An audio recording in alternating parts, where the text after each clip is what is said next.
Et si la clé du bonheur et de la réussite n'était pas dans les efforts supplémentaires que tu fournis, mais dans les mots que tu choisis?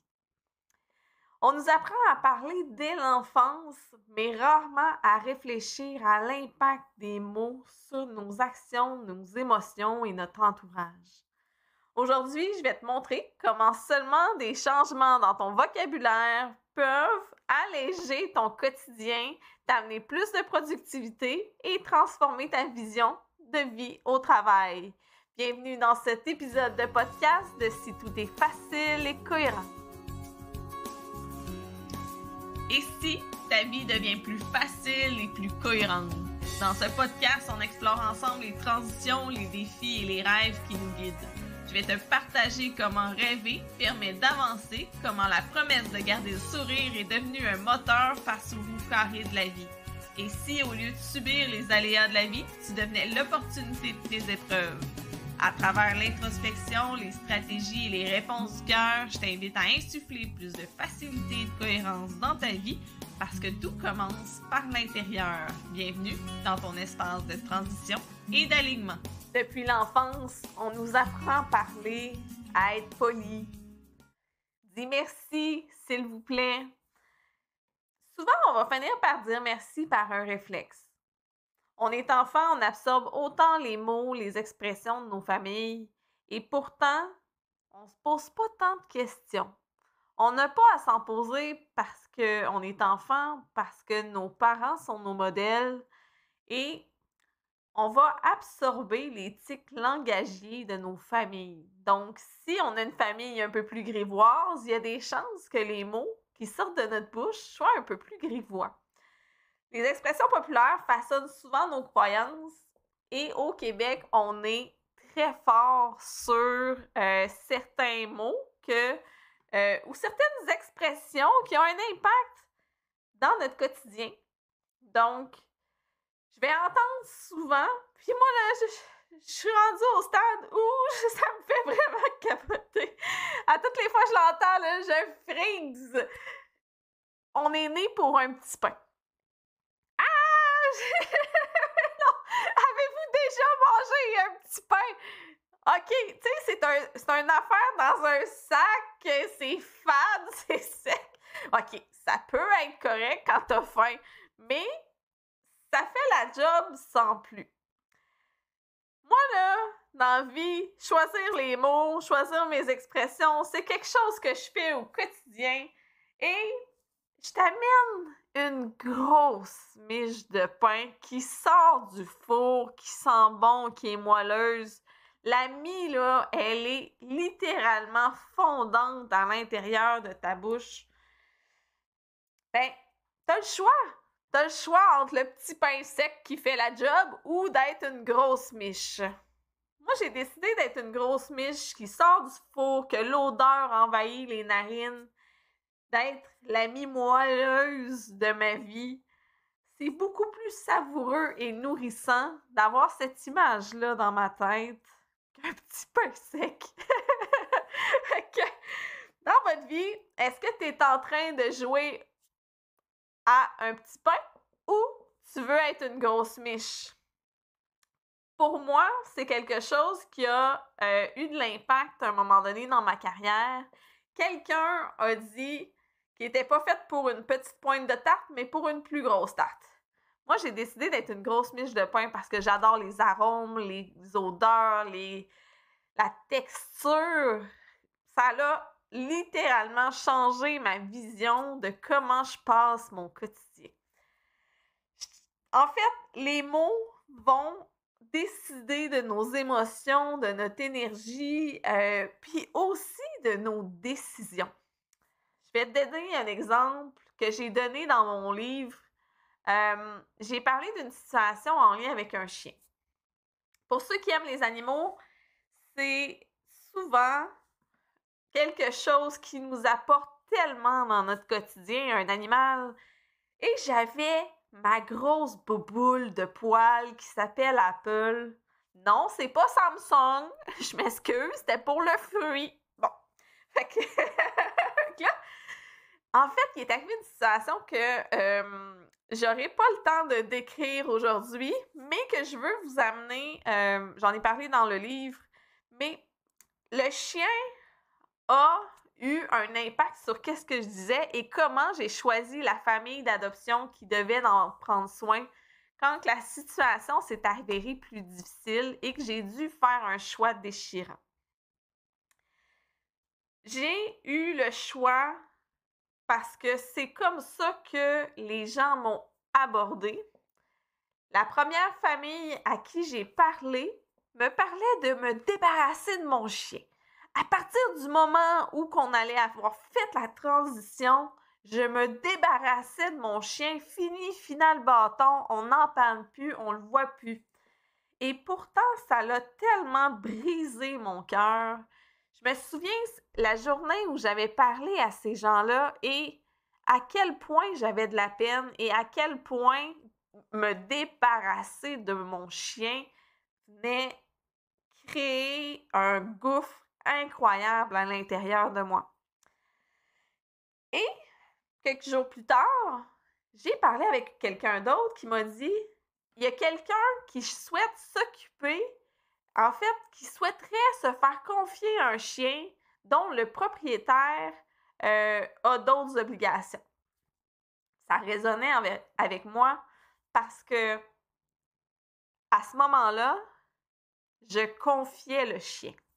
J'ai parlé avec la famille et il y avait toujours une ouverture sur « Ben oui, si tu veux être la gardienne, tu vas pouvoir revenir la voir, on comprend que ta situation n'est pas facile. » Mais entre les deux, j'avais me débarrasser de mon chien qui créait une lourdeur, une douleur et confier mon chien à une famille qui amenait ça plus léger.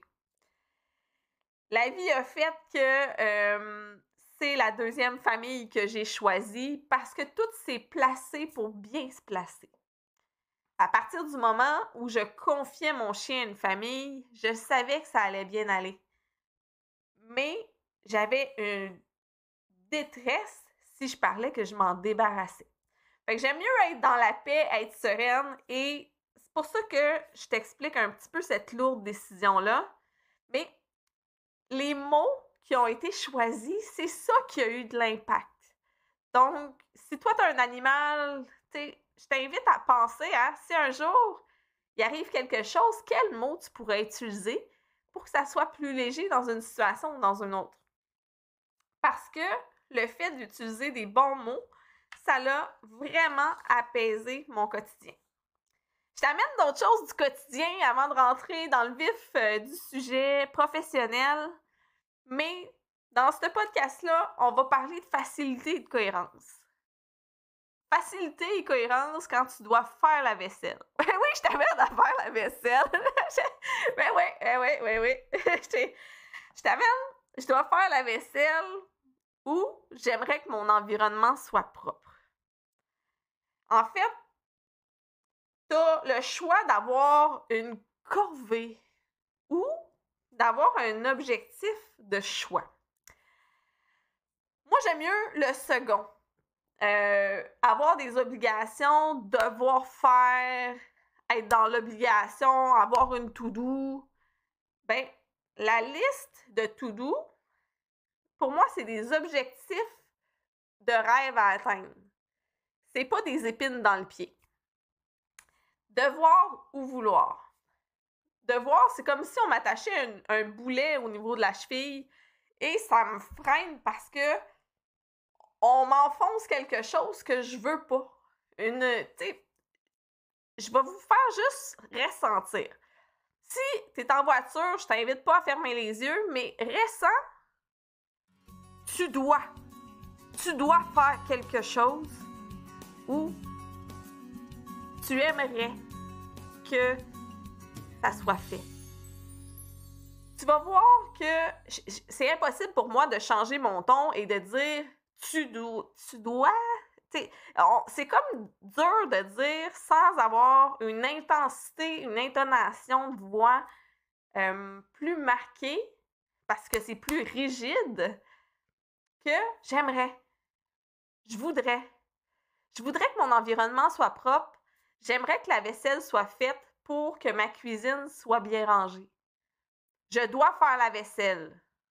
Fait que, il y a comme une nuance à l'intérieur de ça et souvent, ça va changer notre intention, ça va changer l'énergie. Moi, je joue avec les mots, je me pose toujours des questions à savoir, est-ce que le mot que j'utilise pourrait être plus léger, pourrait m'amener une meilleure intention, une meilleure énergie? Alors, pour moi, c'est important. Je m'appelle Anastasia Lequenuc, j'accompagne les entrepreneurs en transition dans leurs projets. Je les accompagne afin que pendant leur heure de souper, ils soient pleinement conscients avec leur famille. J'accompagne les entreprises à faciliter les réponses du cœur et à faire aussi des cohésions d'équipe. Auteure, conférencière, j'ai plusieurs cordes à mon arc et aujourd'hui, tu es dans le podcast Si tout est facile et cohérent, qui vient d'une philosophie de vie que je veux amener avec moi dans ma profession. Les mots ont tellement d'impact quand on travaille de manière professionnelle. C'est un facteur clé de productivité, vous n'avez même pas idée. J'ai accompagné des entrepreneurs débordés qui portent tout sur leurs épaules tout le temps. Est-ce que ça t'arrive à toi, comme professionnel, d'avoir l'impression que tout repose sur tes épaules? C'est dur de trouver des employés. Il me manque X montant pour atteindre mes chiffres. Je dois tout faire moi-même. Et ça, je l'ai entendu souvent. Je dois tout faire moi-même. Je peux pas compter sur personne. Ouf! On peut-tu changer la narration, s'il vous plaît? Ben non, mais tu sais, je vous dis ça de même, là. Si on change le fait que il manque de l'argent, il reste X montant à aller chercher. Je ne sais pas si vous avez senti, mais à toutes les fois que je dis « il manque », j'ai comme une contraction au niveau du thorax et mon thorax se referme. Alors qu'il reste X montant à aller chercher, je viens dans l'expansion. J'amène ça parce que souvent, quand on va utiliser des mots lourds de sens, ça va avoir aussi énormément de poids à l'intérieur de nous. Ça va créer des contractions. J'aime ouvrir des possibilités. J'aime ouvrir un monde de facilité et de cohérence parce que ça vient du fait que j'ai été longtemps dans la rigidité et l'incohérence. Donc, le fait de dire c'est dur d'être en affaires, je suis en affaires pour rendre service et rendre un service accessible. C'est dur d'être en affaires.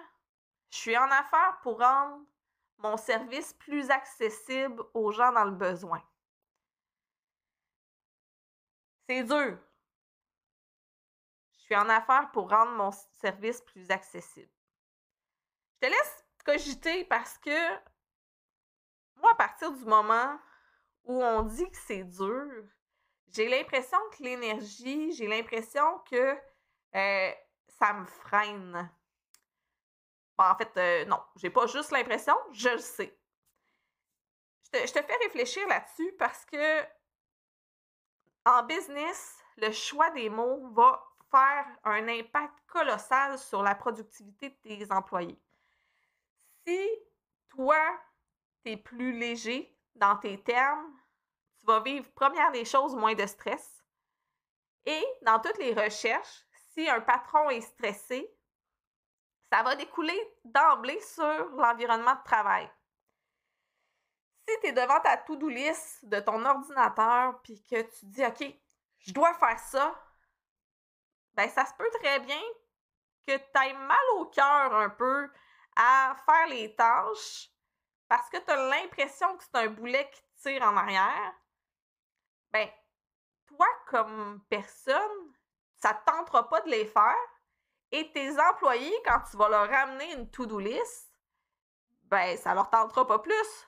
Parce qu'en plus, tu arrives les épaules courbées, tu freines parce que c'est dur à faire.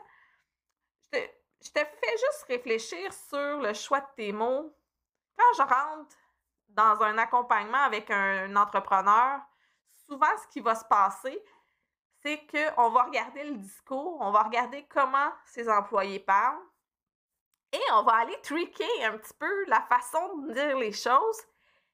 Ça a des déblocages, ça désamorce des enjeux, ça désamorce des chicanes.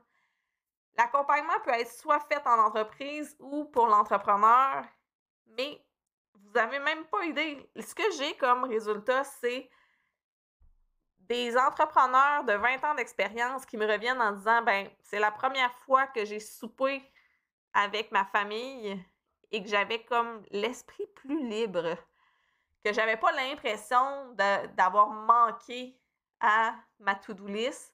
Au contraire, je me sens, tu sais, je sens que ma journée a été productive, plus efficace, plus efficiente.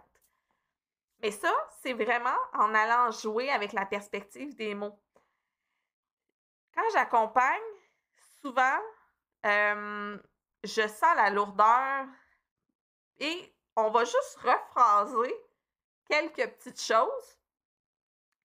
Ça va avoir un impact sur le présentéisme au travail des employés. Tu sais, ceux-là qui arrivent là puis qui sont sur le pilote automatique, pop, pop, pop, pop, pop, pop.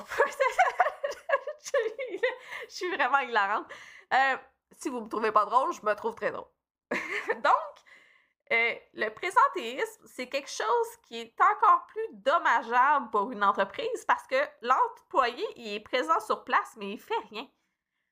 Parce que son cœur n'est pas là, sa tête n'est pas là, puis parce que vous lui donnez un petit peu de lourdeur sur les épaules, alors que si on rend ça plus léger, que tu peux te fier à ton équipe, que à chaque fois que tu réalises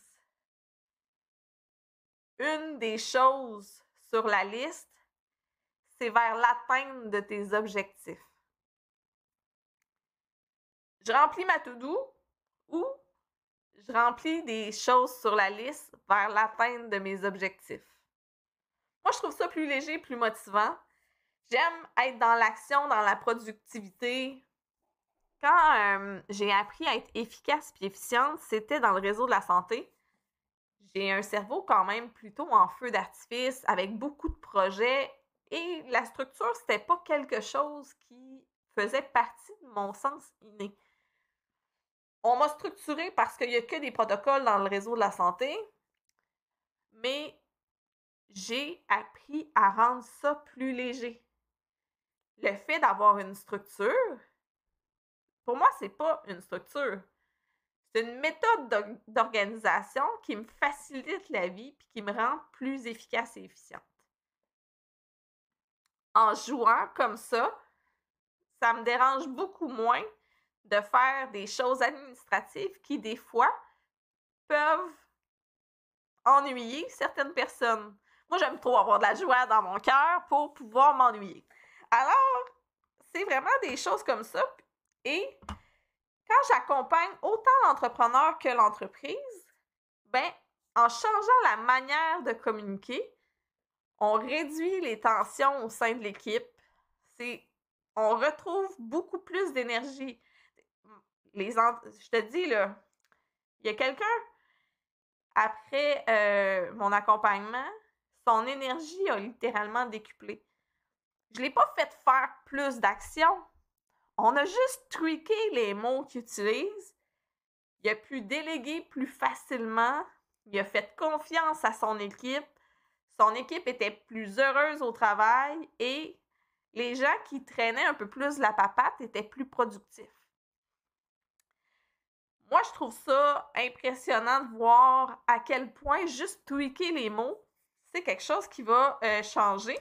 Donc, en fait, je pense à un entrepreneur en particulier, puis ce qu'il me disait, c'est à toutes les fois que ma conjointe amenait les enfants se coucher, ben, j'étais pas capable de faire la routine de dodo avec eux. J'étais toujours préoccupée par la job parce que je l'avais pas faite.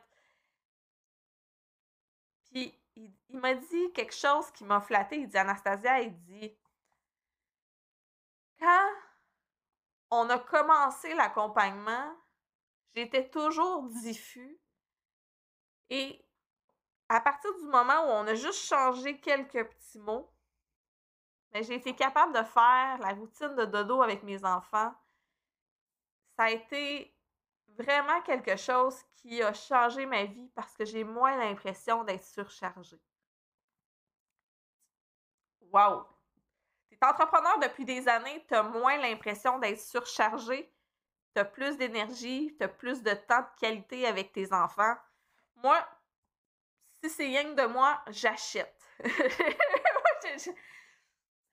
J'ai joué avec les mots durant l'épisode et vous avez vu des fois où l'intonation de ma voix elle a changé ou même mon énergie était plus lourde si je nommais certaines choses. Moi, j'aime ça m'amuser, j'aime ça jouer dans mes podcasts, mais quand j'accompagne, j'aime ça rendre ça plus léger. Faut que ça soit fluide dans la vie. Fait que c'est des perceptions qu'on va changer. Pour moi, c'est très simple d'aller jouer avec les mots. Mettons que je te donne un autre exemple. Souvent, il y a certains entrepreneurs qui ont des blocages avec l'argent et ils vont ramasser des sous. Ben, on peut parler d'un dessous de verre. C'est comme par en dessous. C'est pas quelque chose qui a une grande valeur. On va s'entendre. C'est des grenailles. Alors que si on parle d'argent, ben déjà là, je vais parler de sous ou je vais parler d'argent. L'argent va avoir plus d'impact expansif sur ma posture, sur mon intonation. C'est impossible de dire avec une force « Oui, je vais faire des sous! » J'ai pas le choix de baisser ma voix. Okay? Fait que les gens qui ont des blocages avec l'argent, je vais aller déjà là tweaker sur comment ils prononcent. Je t'amène un regard sur les collaborateurs ou la compétition.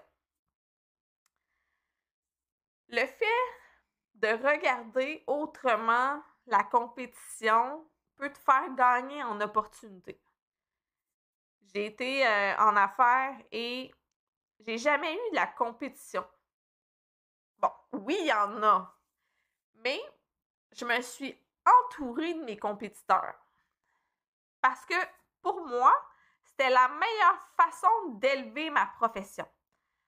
En faisant ça, on avait tous un but commun, tout le monde voulait travailler. Donc, quand j'étais débordée, je pouvais référer à des gens avec qui je collabore. Et la même chose, donc, on s'est échangé de la business pour pouvoir les deux prospérer.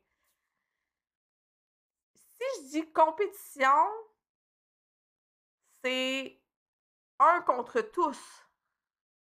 Au lieu d'être comme les mousquetaires, tous pour un pour tous. Moi, je pense que si on co-crée, qu'on collabore, que, tu sais, la compétition, c'est sain. Comment tu peux aller chercher les forces de cette personne-là? Je te donne des exemples. Souvent, quand mes homologues avaient des enjeux au niveau de certains bâtiments, c'est moi qui appelais. Ils m'appelaient parce que j'avais le guts de le faire et parce qu'ils avaient vu comment je travaillais et la compétence que j'avais. Même chose quand j'étais débordée puis que j'avais des mandats spécifiques plus dans leur corde, ben je leur envoyais. Fait que c'était du donnant-donnant. C'était très circulatoire. Ça permettait justement d'avoir un échange. C'est pas donner, vous recevrez. C'est du partage mutuel. Pour moi, c'est primordial. Fait qu'au lieu de voir de la compétition, j'ai vu de la co-création. J'ai vu de la collaboration. J'espère que vous entendez mon ton de voix qui change quand que je nomme certaines choses. Moi, j'ai de l'ouverture à partir du moment où je m'ouvre sur les gens. Alors que si je suis toute seule à ramer ma barque, il y a bien des chances que ça soit dur, que ça soit rigide, puis que là, je sois toujours dans ma bulle. Fait qu'au lieu de fermer des portes, ben j'en ouvre. Je suis le genre de personne qui va ouvrir des portes que vous n'aurez pas pensé. Ça l'amène moins de stress par rapport à la compétition parce que tu la connais. Tu connais leurs forces, tu connais leurs faiblesses, tu te permets de t'améliorer. Ça crée des opportunités puis un réseau plus solide parce que des fois, c'est eux qui vont te permettre d'ouvrir une nouvelle sphère ou une nouvelle branche parce que tu vas avoir discuté avec eux. Ça se peut qu'un entrepreneur ait moins les moyens financiers pour un projet, mais que toi, tu as les moyens financiers, mais que tu as besoin d'un collaborateur pour pouvoir mettre à terme. Donc, ensemble, vous allez faire une synergie. C'est une image plus forte, plus alignée, de pouvoir miser sur les forces de tout le monde. En fait, je t'amène dans un souvenir que j'ai. Je m'amusais, moi, dans la vie, à faire des formations dans les écoles et je parlais souvent de salade de fruits. La salade de fruits, il n'y a pas un fruit pareil, pas une odeur pareille, pas une couleur, pas une texture pareille. Je te fais imaginer une bonne salade de fruits là, dont les vitamines et minéraux vont te donner tellement d'énergie. Ben, c'est ça. C'est ça. La co-création puis la collaboration, c'est une salade de fruits. Tes forces et tes faiblesses, c'est les vitamines et minéraux de la salade mélangés aux forces et aux faiblesses de quelqu'un d'autre. Ensemble, vous pouvez augmenter vos saveurs. Bon, je suis un peu gourmande dans la vie, fait que j'adore parler de la salade de fruits, mais la salade de fruits te permet de voir à quel point une pomme, c'est pas pareil qu'un ananas, mais ensemble dans une salade, ça fait tellement une explosion de saveurs. J'aime beaucoup les images. J'aime beaucoup, beaucoup l'image. Dans ma tête, c'est parfait. Mais je trouve ça important de vous amener que ça augmente la productivité, ça augmente ta présence et ta qualité de pensée au travail. Puis après ça, ça l'augmente aussi dans ton quotidien. Fait que ça se peut que ta conjointe, elle trouve que tu es plus présent sur l'heure du souper et toi aussi, tu vas le remarquer. En fait, je vais te parler de des choses des mots sur la santé et des liens invisibles. Je veux perdre du poids. Je veux maigrir. C'est des choses qu'on m'entend souvent. C'est souvent, ça peut être souvent les femmes qui vont dire ça. Moi, je trouve que ça a une lourdeur. Je trouve que c'est un peu dans la négation. Vous allez, au travers du podcast, connaître le fait que j'aime avoir une culture positive et non juste une pensée. Et quand c'est lourd de sens, c'est aussi lourd à porter. J'avais plusieurs problèmes de santé plus jeunes et au lieu de me dire que c'était impossible, j'ai conditionné mon cerveau à dire j'ai un métabolisme sain et il s'améliore de jour en jour. Mon corps se régularise normalement et s'améliore de lui-même. Vous avez même pas idée à quel point c'était plus fluide, à quel point je me sentais mieux dans ma tête, dans mon corps, dans tout ce que j'entreprenais pour faire ma démarche. Mon objectif a changé mon bien-être global et le fait de ne pas avoir la pression de nombre de livres, de perdre, de X. Moi, c'était pas en lien avec le poids, mais c'était vraiment en lien avec un problème métabolique. Et ça l'a changé. Vous avez même pas idée à quel point mon corps s'est régularisé. Donc, le fait d'avoir mis des efforts en place, en fait, pour moi, c'était pas des efforts parce que ça se faisait tout seul. Tu sais, je savais que la phrase que j'avais mise dans mon cerveau avait une portée plus puissante qu'un chiffre, plus puissante qu'un manque à combler. J'aime être entière, j'aime croire au super pouvoir de mon corps, de mon psychique.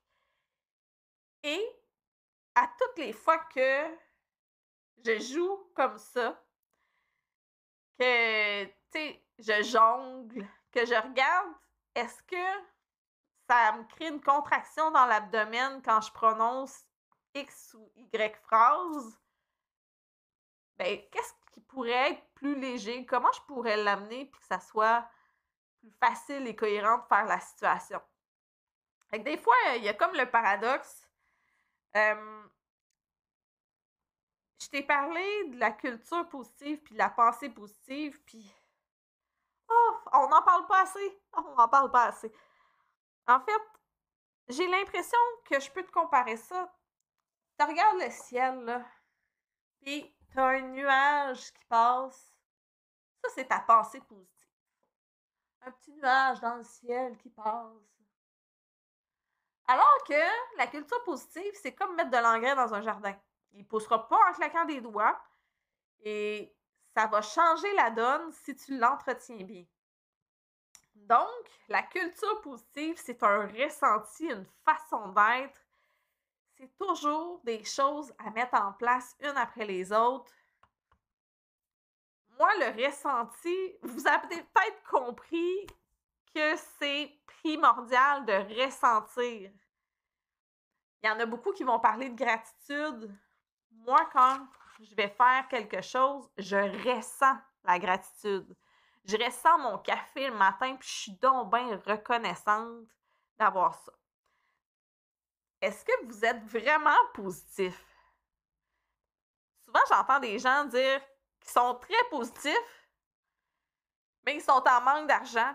C'est donc bien dur, la vie. Puis, je peux pas compter sur personne. Moi, je suis entourée de bons collaborateurs. Ma vie est pleine d'aventures. J'ai décidé d'ouvrir mon cœur à qui je suis vraiment et ça me contraint pas du tout. Mais pour ça, j'ai entretenu la culture positive.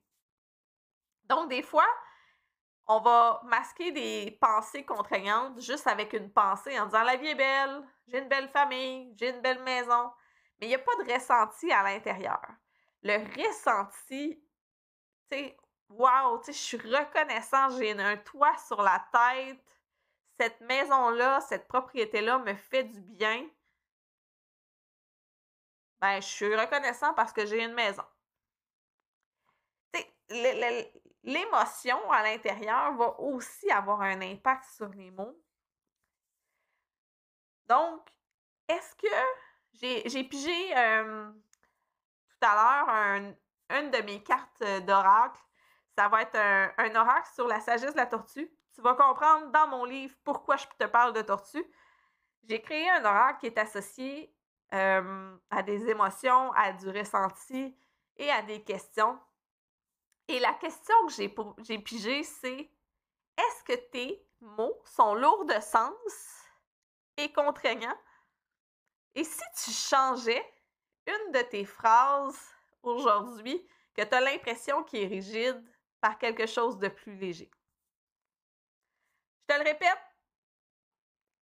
les mots influencent directement tes résultats au travail, dans ta business, avec ton équipe. Juste changer certains mots vont changer aussi la dynamique dans ton équipe. Les vrais leaders vont maîtriser le langage vont rendre les équipes plus heureuses, plus productives. Fait qu'aujourd'hui, je t'invite à un petit exercice. Remplace une phrase négative par une version plus ouverte, plus constructive. Observe ce qui change en toi puis autour de toi. Je vais t'inviter à regarder si tes mots sont lourds de sens ou s'ils sont porteurs. Partage cet épisode. Je t'invite à t'abonner à mes chaînes et à laisser des commentaires sur mes réseaux sociaux. Tu peux facilement me trouver. Le pouvoir des mots, c'est aussi quelque chose qui peut transformer la vie de tes collègues. Alors aujourd'hui, si les mots que tu utilises façonnent ton énergie, tes actions, tes résultats, quels sont les mots que tu veux transformer aujourd'hui? Je te donne des défis. Écris des phrases que tu dis régulièrement puis transforme-les. Reformule avec des intentions plus légères, plus fluides, plus alignées.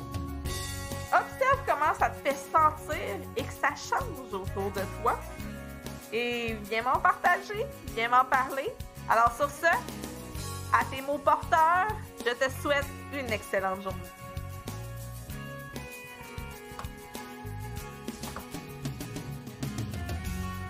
Si tout est facile et cohérent, ce n'est pas le fruit du hasard. C'est le résultat d'un alignement entre qui tu es et qui tu veux vraiment être. L'inaction crée la confusion, l'alignement crée la fluidité. Ici, on explore ensemble comment transformer les périodes de transition en opportunités claires et inspirantes. Si cet épisode t'a parlé, abonne-toi pour ne rien manquer. Partage-le à quelqu'un qui en aurait besoin. Ensemble, on avance vers plus de clarté, plus de sens, plus d'impact. À très vite pour un prochain épisode.